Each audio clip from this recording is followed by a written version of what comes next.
ଆପଣ ଆଗେ ବଢ଼ନ୍ତୁ କେତେ ବାଟ ଯାଉଛନ୍ତି ଆମେ ଦେଖୁଛୁ। ନେତା ଯାହାଙ୍କୁ ଡାକିଲେ ସେ ଆସିଲେନି। ଆଉ କଂଗ୍ରେସର ନେତା ଦୁଇ ତିନି ଜଣ ଯାଉଥାନ୍ତେ ଆମେ ଜାଣିଥାନ୍ତେ ଗୋଟା ହଁ ବିରୋଧ କରୁଛନ୍ତି। ରମେଶ ଜେନା ତାରାବାହିନୀ ପ୍ରତି ମନେକର ଭକ୍ତ ଦାସଙ୍କ ପ୍ରତି ଅସନ୍ତୁଷ୍ଟ, ସେମାନେ ମୁକିମି ନେତା ହେବେ? ବୁଝନ୍ତୁ ପ୍ରାକ୍ଟିକାଲ ଜିନିଷଟା। ବିଜେଡି ଯିବ ମୁକିମି ସାଙ୍ଗରେ ନେତା ହେବା ପାଇଁ? ମୁକିମ ବାବୁ ଜଣେ ଭଲ ଲିଡର ନୁହନ୍ତି, ମାନେ লিডিং ନେଇପାରିବେ ଗୋଟେ ଆଞ୍ଚଳିକ ଦଳର। ସେ ଗୋଟେ ଆଞ୍ଚଳିକ ଦଳର ଭଲ ଫାଇନାନ୍ସ ରହିପାରିବେ। ତେଣୁ ସିଏ ନିଜକୁ କୋଷାଧ୍ୟକ୍ଷ ଭାବରେ ଘୋଷଣା କରନ୍ତୁ, ତାପରେ ନେତା ମନକୁ ମନ ଆସିବେ। ବର୍ଷା ପ୍ରିୟଦର୍ଶିନୀଙ୍କର ଫଲୋଅର୍ସ ଦେଖିଛନ୍ତି? ତାଙ୍କ ସାଙ୍ଗରେ କ'ଣ ସୋଫିଆ ସମତୁଲ? ସେ ବଡ଼ଚଣାରେ ଚିଟପଟାଙ୍ଗ ଦେଲେ। ଅରିନ୍ଦମ ରାୟ ତାଙ୍କର କ'ଣ ଫ୍ୟାନ୍ ଫଲୋଅର୍ସ ନାହାନ୍ତି?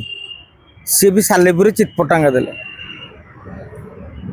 ଅନୁଭବ ମହାନ୍ତି ଲଢ଼ିଲେନି କି ବର୍ତ୍ତମାନ ରାଜନୀତିରେ ବି ନାହାନ୍ତି। ଏ ଯେଉଁ ଭାଇରାଲ ଭ୍ୟୁଜ୍ ସୋସିଆଲ ମିଡ଼ିଆରେ ମେଟାରେ ଗୋଟେ ସିଷ୍ଟମ୍ ରହିଛି।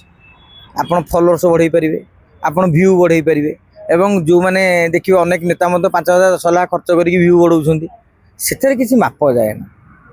ଟ୍ୟାଲେଣ୍ଟଟାକୁ ସବୁବେଳେ ମପାଯାଏ। ସୋଫିଆ ଫିରଦୋଷ କଟକର ଜଣେ ଲୋକପ୍ରିୟ ନେତ୍ରୀ, ଏଟାକୁ ଆମେ ଅସ୍ୱୀକାର କରିବା ନାହିଁ। କିନ୍ତୁ ସୋଫିଆ ଫିରଦୋଷ ଜଣେ ରାଜ୍ୟସ୍ତରୀୟ ନେତ୍ରୀ, ଏଇଟାକୁ ଗ୍ରହଣ କରାଯାଇପାରିବ ନାହିଁ। ତ ଗୋଟା ସୋସିଆଲ ମିଡ଼ିଆର କ୍ରେଜ୍ ଆଉ ଇଲେକ୍ସନ କ୍ରେଜ୍ ଥାନ୍ତା, ମୁଁ ଭାବୁଛି ଜୁକରବର୍ଗ ବର୍ତ୍ତମାନ ଟୋଟାଲ ବିଶ୍ୱ ଶାସନ କରୁଥାନ୍ତା। କାହିଁକିନା ସିଏ ଯଦି ଚାହିଁବେ ତାଙ୍କର ଗୋଟିଏ କିଟାକୁ ଚିପି ଦେଲେ ସବୁତକ ଫଲୋଅର୍ସ ଲାଇକ୍ ଗୁରା ଯେତେକି ଫେସବୁକ୍ରେ ଅଛନ୍ତି କୋଟି କୋଟି ସାରା ବିଶ୍ୱରେ, ତାଙ୍କର ହେଇଯିବେ କି ନାହିଁ ଫଲୋଅର୍ସ? ତାମାନେ କ'ଣ ଆମେ এইটাକୁ ସେଠାରେ ଗ୍ରହଣ କରିବା ଉଚିତ ନୁହେଁ। କିନ୍ତୁ ବର୍ତ୍ତମାନ କଂଗ୍ରେସର ଯେଉଁମାନେ ଅସନ୍ତୁଷ୍ଟ ରହିଛନ୍ତି ବା ଯେଉଁମାନେ ଭକ୍ତଙ୍କ ବିରୋଧୀ, ସେମାନେ କୋଉଠି ନା କୋଉଠି ମହମ୍ମଦ ଫାଉଣ୍ଡେସନ ତରଫ ଆଗକୁ ଆକର୍ଷିତ ହୋଇଛନ୍ତି। ଆଉ କିମ୍ବା ବିଜେଡିର ବି ଯେଉଁମାନେ ଅସନ୍ତୁଷ୍ଟ, ଯେଉଁମାନେ ଟିକେଟ୍ ପାଇପାରିନାହାନ୍ତି କିମ୍ବା ଇଏ ଅଛନ୍ତି, ସେମାନେ ବି ଟିକେ ମହମ୍ମଦ ଫାଉଣ୍ଡେସନ ଆଡ଼କୁ ମୁହାଁଇଛନ୍ତି। ଆଜ୍ଞା ଦେଖନ୍ତୁ, ଏ ଗପ ଗୁଡ଼ିକ ଚର୍ଚ୍ଚା କରାହେଉଛି। ଗୋଟିଏ କେତେ ଲୋକ ଥିଲେ ଏଠି? ମୁକିମ ବାବୁ ଗୋଟା କହିଲେ ଶକ୍ତି ପ୍ରଦର୍ଶନ କରି ଚର୍ଚ୍ଚା ହେଲା, 10,000 ଲୋକ ବଦଳରେ 1,000 1,500 ଚେୟାର ପକେଇଲେ, ତା ଦେହରେ ବି ଅଧା ଫାଙ୍କା। ନେତା ଯାହାଙ୍କୁ ଡାକିଲେ ସେ ଆସିଲେନି। ଆଉ କଂଗ୍ରେସର ନେତା ଦୁଇ ତିନି ଜଣ ଯାଉଥାନ୍ତେ ଆମେ ଜାଣିଥାନ୍ତେ ଗୋଟା ହଁ ବିରୋଧ କରୁଛନ୍ତି। ରମେଶ ଜେନା ତାରାବାହିନୀ ପ୍ରତି ମନେକର ଭକ୍ତ ଦାସଙ୍କ ପ୍ରତି ଅସନ୍ତୁଷ୍ଟ, ସେମାନେ ମୁକିମି ନେତା ହେବେ? ବୁଝନ୍ତୁ ପ୍ରାକ୍ଟିକାଲ ଜିନିଷଟା। ବିଜେଡି ଯିବ ମୁକିମି ସାଙ୍ଗରେ ନେତା ହେବା ପାଇଁ? ମୁକିମ ବାବୁ ଜଣେ ଭଲ ଲିଡର ନୁହନ୍ତି, ମାନେ লিডিং ନେଇପାରିବେ ଗୋଟେ ଆଞ୍ଚଳିକ ଦଳର। ସେ ଗୋଟେ ଆଞ୍ଚଳିକ ଦଳର ଭଲ ଫାଇନାନ୍ସ ରହିପାରିବେ। ତେଣୁ ସିଏ ନିଜକୁ କୋଷାଧ୍ୟକ୍ଷ ଭାବରେ ଘୋଷଣା କରନ୍ତୁ, ତାପରେ ନେତା ମନକୁ ମନ ଆସିବେ। ମାନେ କଂଗ୍ରେସରେ ଆଗରୁ ଯେଉଁ ପଦବୀରେ ଥିଲେ ସେଇ ପଦବୀଟା ତାଙ୍କ ପାଇଁ ଉପଯୁକ୍ତ।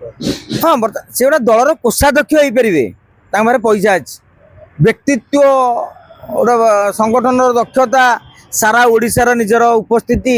ସେମିତି ନାହିଁ ଯେ ମୁକିମ ବାବୁଙ୍କୁ ଅନ୍ୟମାନେ ନେତା ଭାବିଦେବେ। ସେ ଫାଇନାନ୍ସ କରନ୍ତୁ, ଅନ୍ୟ ନେତା ବିଜୟ ମହାତ୍ର, ଦିଲ୍ଲୀପ ରାୟ ଏଇଭଳିଆ ନେତାଙ୍କୁ କିଛି ଯୋଗାଡ଼ କରିଦେଲେ, ପ୍ରଫୁଲ୍ଲ ଗଡ଼େଇ, ଅମର ଶତପଥୀ, ଏମିତି କିଛି ନେତା, ସୌମ୍ୟ ପଟ୍ଟନାୟକ, ଏମାନଙ୍କୁ ମିଶେଇକି ନେତୃତ୍ୱ ସୃଷ୍ଟି କରାଇଲେ ଏ ଫାଇନାନ୍ସରେ ତାହେଲେ ଦଳଟା ଆଗେଇ ଯାଇପାରିବ। ଆଉ ମୁକିମ ବାବୁ ଯଦି ନିଜେ ନେତା ହେଇଯିବେ, ତାହେଲେ ଆମେ ଭାବିଛନ୍ତି ଇଏ ନେତା ହେବେ, ସୋଫିଆ ହେବେ ତାଙ୍କର ଗୋଟେ ମୋର୍ଚ୍ଚାର ଇଏ, ତାଙ୍କ ଏ ବେପାର ଭିତରେ ରହିଯିବ, ଲାଭ କିଛି ମିଳିବ। ନୂଆ ଦଳ ହେଲେ ବି ମହମ୍ମଦ ମୁକିମ ଟ୍ରେଜରର ହେବେ?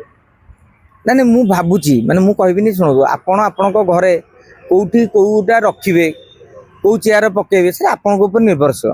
ତାଙ୍କ ଚେୟାର ସେ କେଉଁଠି ରଖିବେ ତାଙ୍କ ଦଳ ନିର୍ଭରଶୀଳ। କିନ୍ତୁ ସିଏ ତାଙ୍କର ଯୁବ ଦିବସରେ ଯେଉଁ ଶକ୍ତି ପ୍ରଦର୍ଶନ କରିବା ପାଇଁ ଦୁର୍ବଳ ପ୍ରଦର୍ଶନଟି ସେ କରିଛନ୍ତି।